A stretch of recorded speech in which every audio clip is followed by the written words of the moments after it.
There's a bit of turmoil going on at the bottom of the Western Conference playoffs.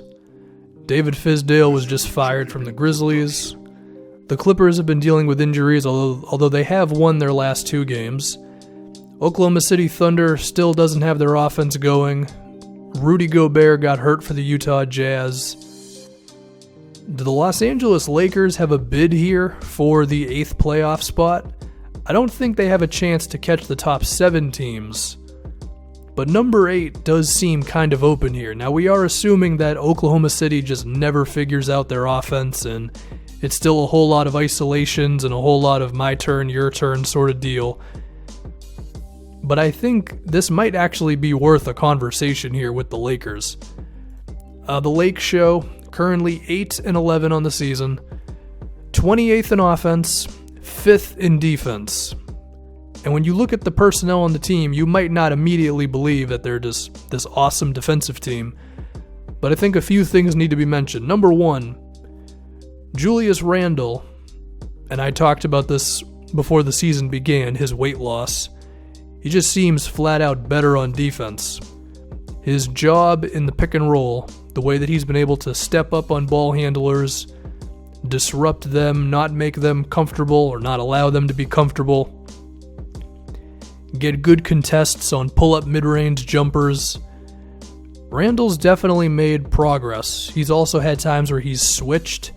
I'll be honest, have I watched every single Lakers game this season? No, but just in some of the highlights I've seen, I have noticed that Randall's just done a really good job of defending ball handlers and switching onto them. And that's exactly what you want out of a guy at his size, because he's a natural power forward, although they have been playing him a lot at center this season. Luke Walton has.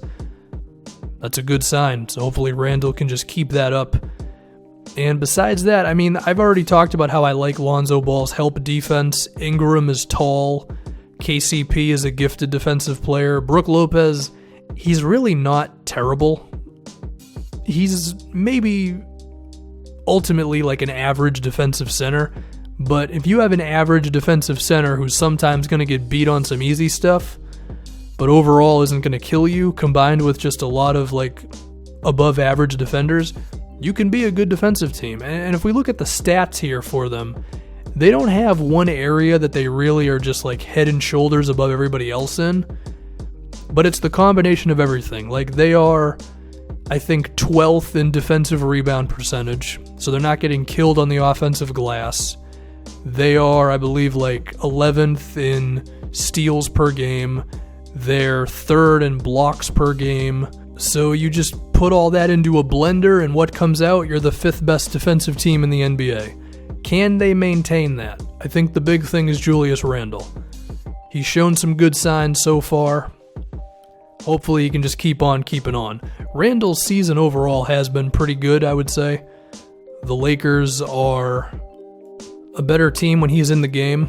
Net rating of 1.7 when he's in there, minus 4.6 when he's not in there. Of course, he's not the only reason. The lineup is going to constantly change, but it does seem like good things are happening when Randle's in the game, and his defensive rating is 99.5, which is just awesome. So, good job with Randle. His three-point shot is still not a thing. His playmaking really hasn't taken any steps, but I mean, defensively, finishing around the basket, rolling to the rim, he's definitely impressing in this 2018 season. And I think he's becoming the type of power forward that you'd want. I mean, he's shooting 74% at the rim, so Randle's doing a good job. Now, if we can talk about why they are currently the 28th best offensive team in the league, I mean, it does make sense. They are dead last in three-point percentage. They're towards the bottom in three-point attempts per game, and they also have no one who really gets to the foul line that much. Brandon Ingram gets there about 2 to 3 times a game for 5 free throws a game total. He's only shooting 65% from the line. Nobody else is even close to that, so I mean, it makes sense. I guess you could see Jordan Clarkson getting to the line more often because he's one of the ball handlers of this team, and they do use him in like handoff plays and pick and roll plays quite a bit. I could picture Lonzo getting to the line more often. I'm actually a little surprised that Lonzo is not more aggressive attacking the basket. Like, I understand he can't make a shot to save his life, but attacking the rim could be a thing. Although then again, the other team's just going to go under on every single screen, so maybe it makes sense that he can't get to the basket like that. But if I could just talk about this team's offense, like, a little more in detail, just some of the stuff they're running I see. They are using Brook Lopez and Julius Randle for handoff plays, and then they usually turn into pick and rolls right after, which is something that I see a lot with Brad Stevens, given that I do watch the Celtics a lot. So I like that type of stuff, and then they use that for Brandon Ingram, Clarkson. I haven't seen it as much with Lonzo for whatever reason, but it is a thing that Luke Walton is running nonetheless.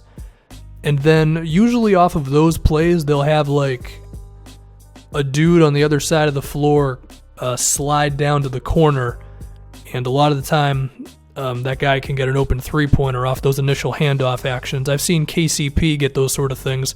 Kyle Kuzma, I think, is the biggest beneficiary of all this kind of off-ball movement that Luke Walton has going. I mean, Kuzma, he's just such a smart player. He's such a good cutter. The moment that you give him a seam to the basket, he's going to attack it every single time. He's really good at getting open off of screens. His three-point shot is going in. He's finishing well at the basket. Kuzma, I mean, at 6'9", 200 and something pounds, with his athleticism and his shooting ability, he's going to be a well-sought-after player for a long time, and I would hope that for the Lakers' sake, they either give him the money he deserves or, you know, just hold on to that guy, because he's good, no doubt about it. Now, I did mention Jordan Clarkson a little bit earlier. I have not always been the biggest fan of him. I think this season he's definitely been better. His efficiency has been much better. His three-point shot is actually above league average now. His playmaking is still not really a thing. He's more of a shoot-first kind of guy who has a high usage rate. So I think there are times when he's just going to look off open shooters, or he's just not going to see them. And I do think he's liable to, at times be a little frustrating just because of that. But when he's taking pull-up three-pointers in the pick and roll and they're going in, then he's a pretty effective player. So hopefully they just keep on going in. I mean, the big question with the Lakers, if they can maintain this, is just can they maintain their defense? Because, Randall's never been a three-point shooter. Lopez could go up a bit because he was a better three-point shooter last season.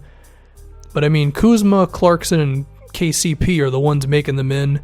Ingram wasn't good from three last year. Lonzo, I mean, his shooting is what it is. I don't see one guy from their team really emerging as a big offensive option.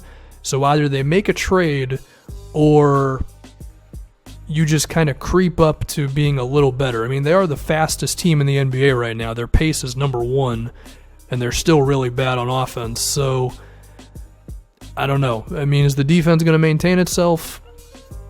I actually feel pretty okay about the defense if Randall can keep it up.